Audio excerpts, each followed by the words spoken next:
The lionfish drifts through coral reefs with the elegance of a royal procession, its long venomous spines unfurled like ceremonial banners. At first glance, it appears almost ornamental, a creature designed more for admiration than fear. Yet beneath this visual splendor lies one of the most disruptive forces modern marine ecosystems have ever encountered. The lionfish does not conquer through speed or aggression, but through inevitability. It expands quietly, feeds relentlessly, and leaves ecological collapse in its wake. The evolutionary origins of the lionfish trace back to the Indo-Pacific, a region defined by intense biodiversity and constant competition. In these crowded waters, survival required specialization. The lionfish evolved not as a chaser, but as an ambush predator, relying on deception rather than pursuit. Its distinctive fins serve a dual purpose, visually confusing prey while simultaneously acting as steering mechanisms that allow precise micro-movements in tight reef environments. Physically, the lionfish is engineered for control. Its elongated dorsal, anal, and pelvic spines are armed with venom glands capable of delivering painful and sometimes medically significant stings. This venom is not used for hunting, but for defense, ensuring that few predators are willing to challenge it. In its native range, certain large predators and parasites have adapted to tolerate or avoid the venom, keeping lionfish populations in check. Balance existed because pressure existed. The lionfish's coloration is not camouflage in the traditional sense. Instead of blending in, it advertises itself.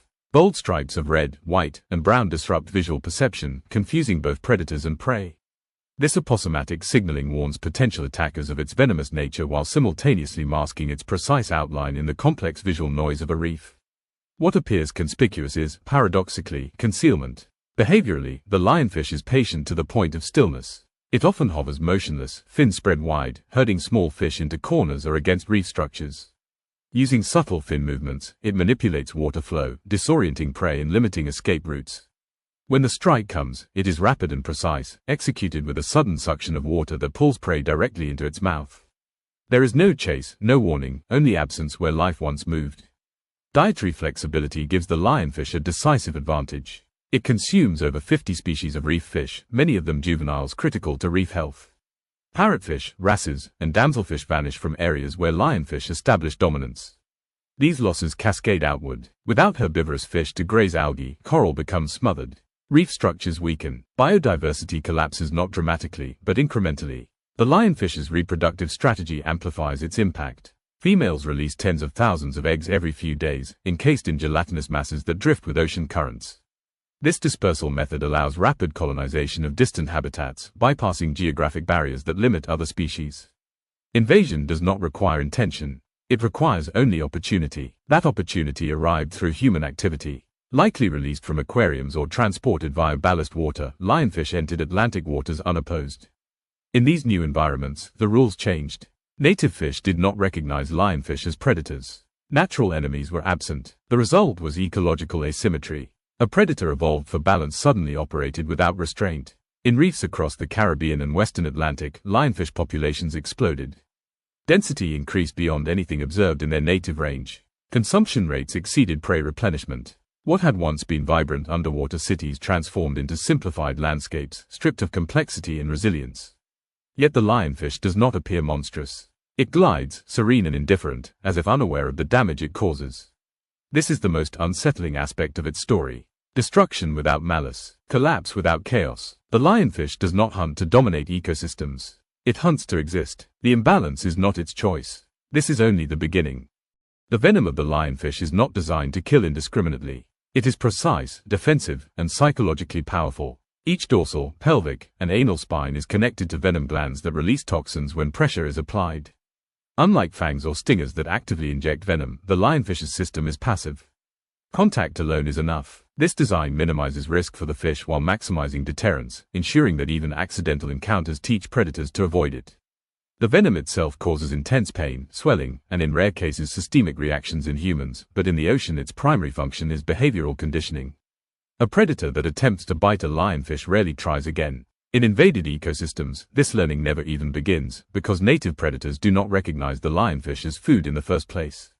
Evolution did not prepare them for this encounter. The result is ecological immunity for the lionfish, not through dominance, but through unfamiliarity. This unfamiliarity extends to prey species as well. Reef fish evolved to recognize local predators through shape, movement, and hunting cues. The lionfish breaks these patterns. Its slow movement, hovering posture, and elaborate fins do not match the silhouette of known threats. Juvenile fish approach too closely, fail to flee, and are consumed without resistance. What appears to be calm behavior is actually a sophisticated exploit of perceptual blind spots. Intelligence in fish is often underestimated, yet the lionfish demonstrates problem-solving abilities that rival more celebrated marine predators.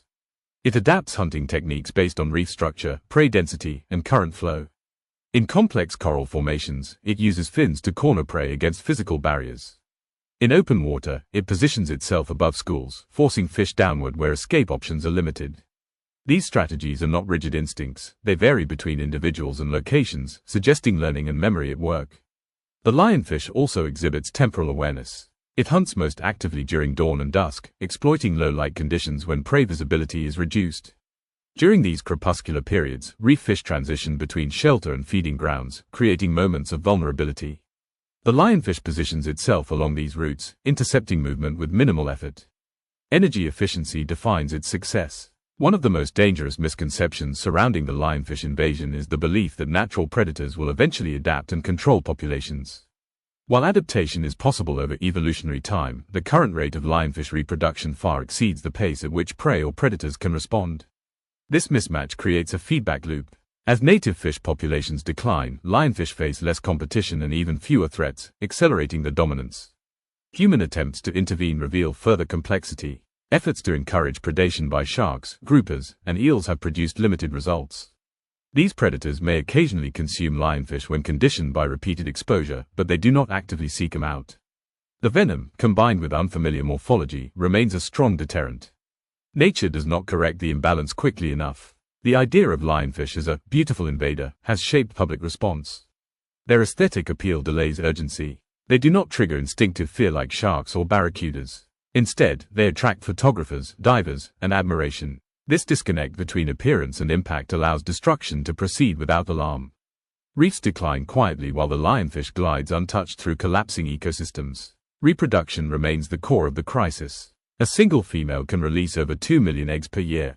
These eggs are buoyant, protected, and dispersed across vast distances by currents. No reef is truly isolated. Local eradication efforts, while effective in small areas, are constantly undermined by reinvasion from neighboring regions. Control becomes maintenance, not resolution. The lionfish does not exhaust itself. It does not overextend. It feeds, reproduces, and waits. This patience is not intention, but outcome. A predator evolved for equilibrium now operates in a vacuum of resistance. The ocean, vast as it is, absorbs this imbalance slowly, masking damage until recovery becomes impossible. Understanding the lionfish requires abandoning moral framing. It is not evil. It is not invasive by choice. It is a biological system functioning exactly as designed, placed into an environment unprepared to absorb it. The fault line runs through human intervention, not animal behavior, and the consequences are still unfolding. Coral reef collapse, the point of no return. Coral reefs do not collapse suddenly. They unravel. What appears from the surface as a dead reef is actually the final stage of a long, silent chain reaction, one that often began decades earlier. The chain reaction begins. When coral bleaching occurs, the reef does not immediately disappear. Instead, it enters a fragile in-between state. The coral polyps expel their symbiotic algae, losing their primary energy source. If temperatures return to normal quickly, recovery is possible. But when heat stress persists, coral mortality follows. This is where the first domino falls. Dead coral skeletons lose their living tissue. Without active growth, the reef structure stops repairing itself. Microscopic algae begin to colonize the exposed limestone, initiating a fundamental shift in ecosystem balance. From coral to algae, a system flip. Healthy reefs are coral-dominated systems. Collapsed reefs are algae-dominated systems. Once algae gain a foothold, they outcompete juvenile corals for space and light. Herbivorous fish, parrotfish, surgeonfish, normally keep algae in check. But overfishing removes these key species, allowing algae to spread unchecked. At this stage, the reef has crossed a threshold. Even if coral larvae are present, they can no longer settle. The surface they need to attach to is gone. The reef stops regenerating. Trophic cascades, when one loss multiplies. As coral structures erode, fish populations decline. Not because the fish are gone, but because their habitat is.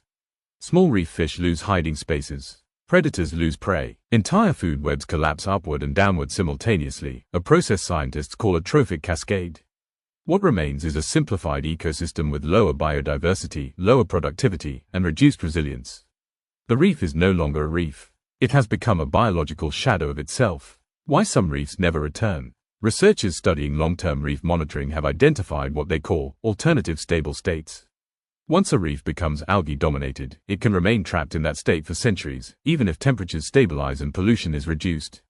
Why? Because the feedback loops have reversed. Algae prevent coral growth. Coral absence allows more algae. Structural erosion removes settlement surfaces. Fish populations fail to recover. The system stabilizes, but in collapse. The point of no return. Marine ecologists increasingly use a phrase once avoided in conservation science: irreversibility. When coral cover drops below a critical threshold, often around 10 to 15%, natural recovery becomes statistically unlikely. At this point, reef architecture is flattened. Larval recruitment fails. Genetic diversity is lost. Local extinction becomes permanent. This is the moment scientists describe as the point of no return. Not extinction of all life, but extinction of the reef as a functional ecosystem.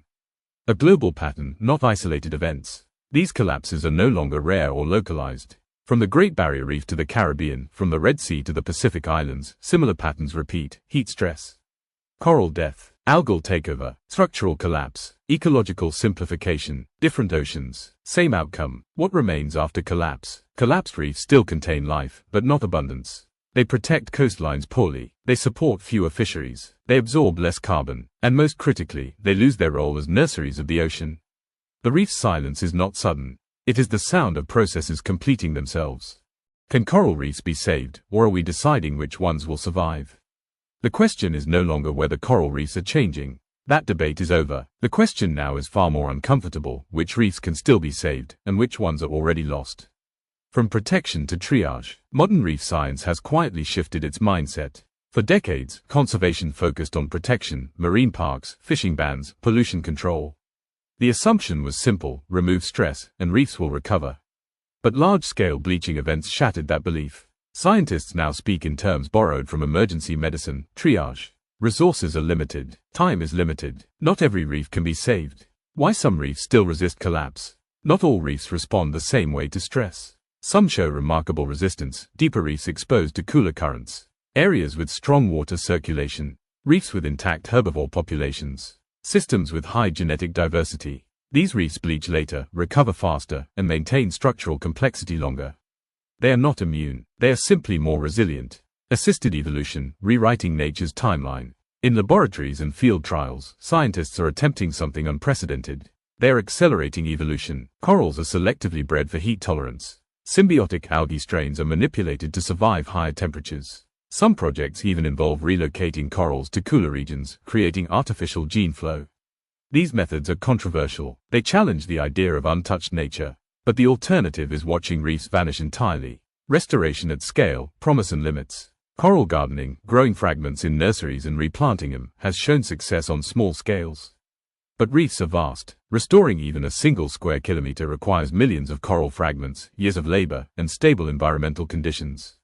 Restoration can rebuild structure. It cannot fix the climate. The climate ceiling. Every conservation strategy eventually hits the same wall. If ocean temperatures continue rising, no amount of local protection will matter. Reefs have a thermal ceiling. Beyond it, physiology fails. Metabolism collapses. Symbiosis breaks down. This is the harsh reality scientists increasingly acknowledge. Reef conservation without climate action is symbolic, not functional. What a future ocean may look like. Even under optimistic scenarios, future oceans will not resemble the past. Reefs may survive, but in altered forms, fewer coral species. Simpler structures, lower biodiversity, different dominant organisms. The golden age of coral reefs, as humans knew them, may already be ending. What remains is adaptation. Why reefs still matter. Despite everything, reefs remain critical. They support hundreds of millions of people through fisheries and coastal protection. They harbor genetic libraries evolved over millions of years. They are living archives of Earth's history. Losing them is not just ecological loss. It is cultural, economic, and evolutionary loss. The final reality: coral reefs are not disappearing because of one mistake. They are disappearing because of cumulative choices made slowly, repeatedly, and globally. The ocean records everything. Temperature rises. Acidity increases. Ecosystems respond. Reefs do not collapse in silence. They collapse in response. A narrow window. There is still a window, narrow, shrinking, but real. Saving reefs no longer means saving all reefs. It means choosing survival over nostalgia. The future of coral reefs will not be perfect, but it does not have to be empty.